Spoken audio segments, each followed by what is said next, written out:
All right, let's just dive right into this explainer. Today, we're unpacking a truly fascinating event from the Bible. I mean, it's a moment that literally redefined everything the disciples thought they knew about Jesus. We're looking at the big picture here under a profoundly simple but incredibly weighty title, This is My Son, Listen to Him. We're going to break down exactly what happened up on that mountain, trace the overarching narrative of this monumental event, and figure out what it actually means for how we live and listen today.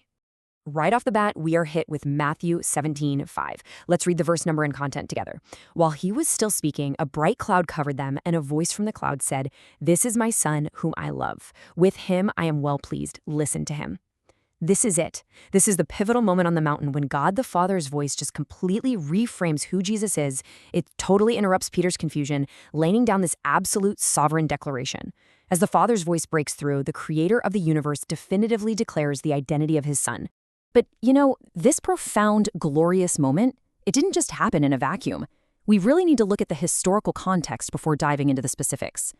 This mountaintop experience takes place exactly 6 days after Jesus delivered some incredibly heavy news, telling his disciples that he was going to suffer and die. He had just revealed his sovereign plan to go to the cross, which naturally left the disciples completely confused and terrified. But Jesus doesn't just leave them hanging in the dark. He takes Peter, James, and John up a high mountain. The glory they're about to see is directly tied to that suffering he just predicted, proving that his path to the cross isn't some tragic accident. No, it is the purposeful plan of the eternal Son of God. So, how does this actually unfold? Let's step through the process of what happened, moving from a grueling physical hike to an astonishing supernatural encounter. Step 1, it just starts with an ordinary, exhausting climb up the mountain. But then, step 2, Jesus undergoes a complete metamorphosis. His face literally shines like the sun. Step 3 brings the sudden, miraculous appearance of Moses and Elijah, standing right beside him. And finally, step 4, that overwhelming voice of God the Father from the bright cloud. Step by step, God systematically peels back the curtain of ordinary reality to reveal a spectacular divine truth in a real chronological event that the disciples witnessed with their own eyes. Zooming in on step 2 for a second, we typically use the English word transfigured. But if you look at the Greek word, it's metamorphosis, which means a complete change of form. And based on Reformed Calvinism theology, this is absolutely crucial. Jesus didn't just become divine up on that mountain. He was always the eternal Son of God. The transfiguration was simply the moment where the eternal truth of who Jesus is broke through his ordinary human form. For just a brief, breathtaking moment, the veil of his humanity was pulled back, and the disciples witnessed his true, unfiltered glory. They were staring at the sovereign Lord of all creation. Now, you might be wondering, why did Moses and Elijah suddenly show up? They aren't just random historical cameos. This is our main argument supporting evidence. Moses represents the law, and Elijah represents the prophets. Together, they encapsulate the entirety of the Old Testament in the Bible.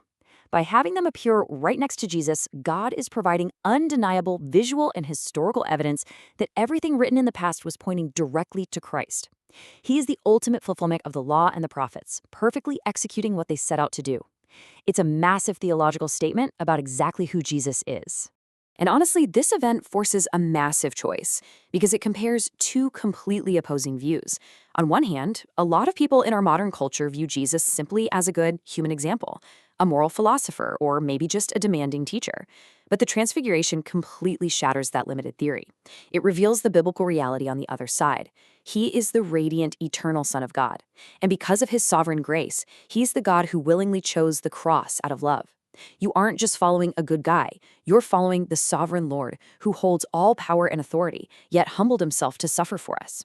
You really have to choose which of these two views you're going to build your life on.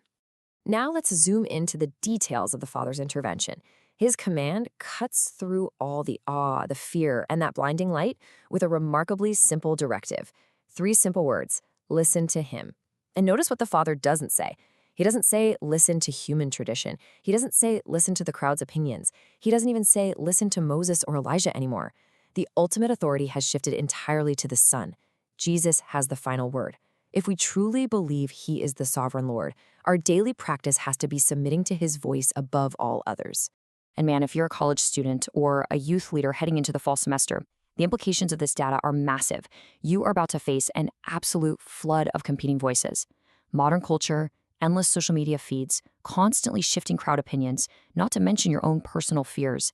They are all screaming for your attention and your allegiance. But how does all that noise compare to the clear, unchanging voice of Jesus found in the Bible? Because Scripture is exactly where Jesus speaks to us today. The question isn't whether Jesus has spoken. The question is, amid all the chaos of the campus and the culture, are you actually listening to him? Let's look at what happens next, because it's such a profound lesson in discipleship. Peter wanted to build shelters, right? He wanted to stay up on the mountain, hoard the glory, stay comfortable, and avoid the suffering Jesus had just predicted. But Jesus leads them straight back down into the messy world. When the call to discipleship feels heavy, when the semester gets overwhelmingly difficult, remember who is asking you to follow him. It is the radiant Son of God. But also remember that these mountaintop experiences of faith, they aren't meant to isolate us from the world. That glory is meant to send you out, equipping you with the truth of his identity so you can confidently face the hard, ordinary parts of following him. So as we wrap up this research, I want to leave you with a final, provocative question. Ask yourself honestly, whose voice am I most listening to? The noise around me or Jesus? What would it actually look like to genuinely trust him this week? Not just as another academic box to check off, but as an act of total surrender to the eternal Son of God. I challenge you to commit to one concrete practice this week. Open the Bible and truly listen to him.